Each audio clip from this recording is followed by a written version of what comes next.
Parliament is resuming tomorrow, and our reporter Kennedy Murithi was in Parliament today as he sought to know what will be prioritized. Kennedy, what's in store, and are we looking at a packed first day?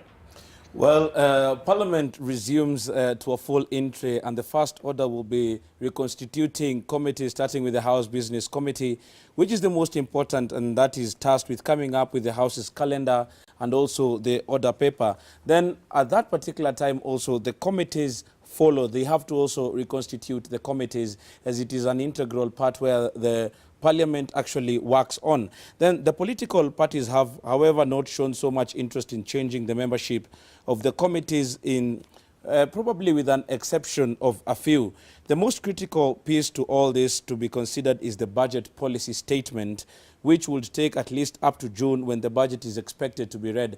And I do not want to water so much of that because I know my colleague Julian Amboko has a special report on the budget policy statement, which he will be giving us later. But then also there is the issue of the Embrace Women. There is the two-thirds gender bill that now seeks, and Parliament seeks to prioritize it, where they do say that they have not been receiving support from their male colleagues. And women said that they want to abandon the parliamentary route and actually go to the Building Bridges team.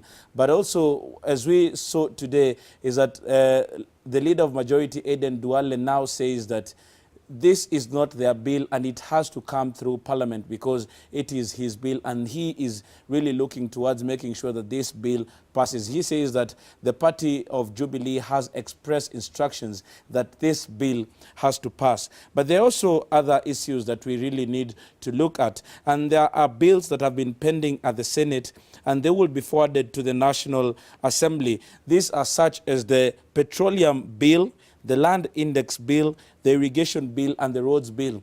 There was also actually something that President Uhuru Kenyatta, when he met the leadership of both the National Assembly and the Senate, he actually cautioned them against having these bills for quite a long time, and he is insisting that these things have to be passed. And also the leadership of Senate came under sharp scrutiny over the staying of with these bills for quite some time. And we also see that also in this session, we'll be expecting that the President Kenyatta will be making known a date when he will be giving a State of the Nation address and outlining the government's agenda.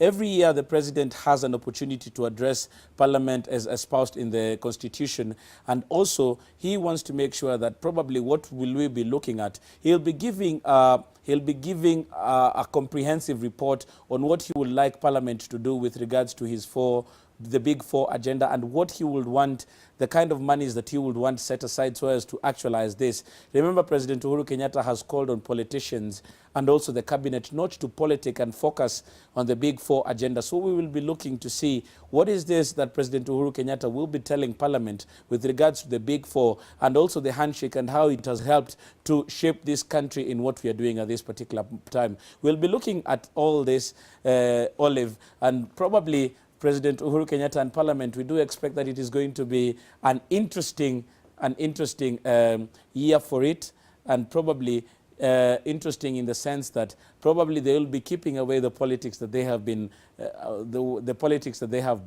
showcasing and actually working towards realization of what Kenyans want them to do.